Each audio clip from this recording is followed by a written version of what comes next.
minister was passing up Ezra's house one day. He noticed a crowd of boys in the front yard in a circle. And it was a puppy in the middle of the circle. He said, I'm going to stop and see what's going on. So he said, boys, what are y'all up to? Joe spoke up and said, we telling lies, preacher. The one tells the biggest lie gets to keep the puppy. He said, I'll have you know it's wrong to tell lies, boys. And when I was a boy, I never did tell a lie. Joe said, give the preacher the puppy. Give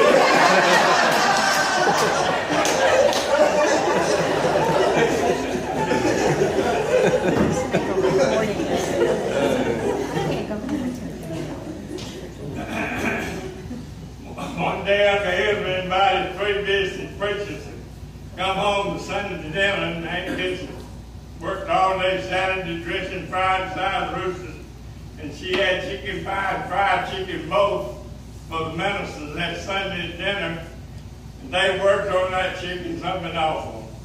Uncle Ezra carried them out on the front porch and let them sit and talk while the women cleaned up the kitchen. An old rooster flew up on a fence post at the end of the porch. He crowed real loudly. One of the ministers said, that old rooster sure does sound proud. Uncle Ezra in his driveway said, he ought to be proud. He just had 3 sons into the ministry today.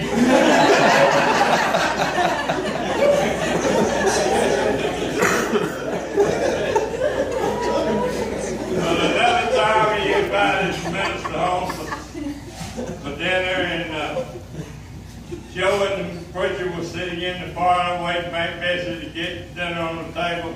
The preacher said, son, what's your mama cooking for dinner? Joe said, goat. He said, goat? You know she's not cooking goat for Sunday dinner. I reckon she is. I heard Pa tell Ma last week that Sunday would be a good time to have that old goat for dinner.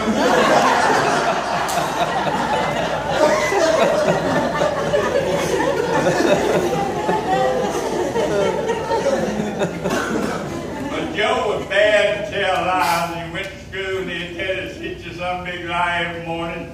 She said, son, if you come to school telling me one more lie, I'm taking you to the principal. And she talked to the principal. The principal said, yeah, send him on down. I'll tell him such a tale that'll shame him and never telling another lie. Sure enough, Joe came to school the next morning. Teacher, I got up early this morning. I went to the river. I caught 67 largemouth bass. They weighed 7 pounds apiece. I brought them home, dressed them, put them in the deep freeze, and then I came home to school. Joe, you know that's a lie. No way you could have caught that many fish and got to school on time. I'm taking you to the principal's office. He told the principal the same tale. The principal said, son, I'm going to tell you a tale now and see if you believe it. He said, I came out of my house the other afternoon with my .22 rifle, and I didn't have one cartridge for it. I was going to shoot me a squirrel. I got in the edge of the woods. A flock of Canadian geese flew over in big formation. I just aimed at that old east-gander and shot him, and he fell, and the other geese flew into him. They all fell dead at my feet. The bullet didn't stop. It went on across the woods and killed a tom turkey in a pine tree. He fell out on a big buck. The deer's rack and broke his neck.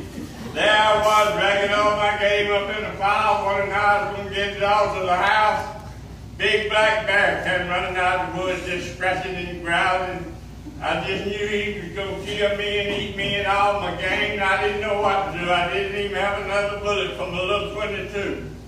But Joe, just before that bear got to me, a little fast dog came running from the other direction, the barking and the scratching. And he jumped up and caught that bear in the throat and choked him to death. Now, Joe, you believe that story? Yes, sir, I do, because that was my dog. He's done killed me. Go bear.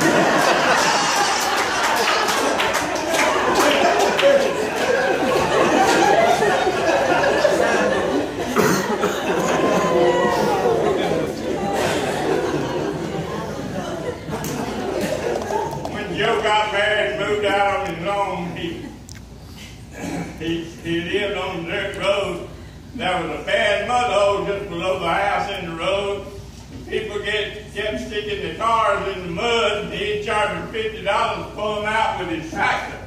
One fellow said, Joe, you're doing all right, $50 a lick. When do you work your profit? Now? He said, no, I hire somebody to work my profit. It takes me all night, total enough water to fill up this mud hole.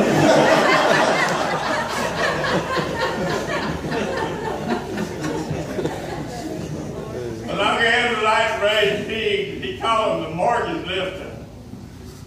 He said when he died, he wanted a pig buried on either side of him. They'd gotten him out of the holes many times. He wanted to see if they'd get him out of that hole.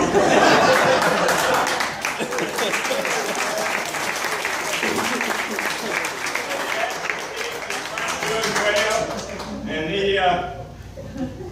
he called up the vet and said, what can I do for my pig?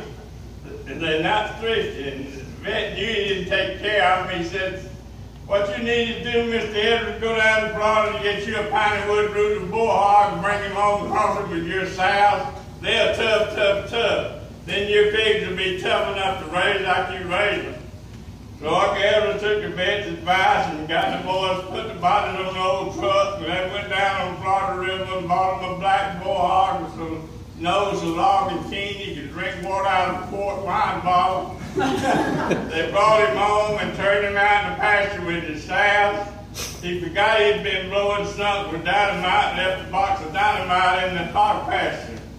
That prize hog found that dynamite and ate the whole box. Well, this upset Uncle Edward. He called up the vet. What can I do for my prize hog? He just ate a box of dynamite. Oh, he's tough, Mr. Edwards. Just shut him up in the clothes place. He'll pass on that dynamite and be all right. So he drove him up to the barn and shut him in the barn with his old mule collar and he went on to bed. About midnight, that old hog's belly got to hurting him. He's running behind that old mule and she kicked him with both feet and exploded that dynamite. Uncle Edward and Joe came running out of the house. Joe said, Pa, how bad is it? How bad is it? It's bad, son. My barn blowed away, my mule's dead, and I got a mighty sick hog.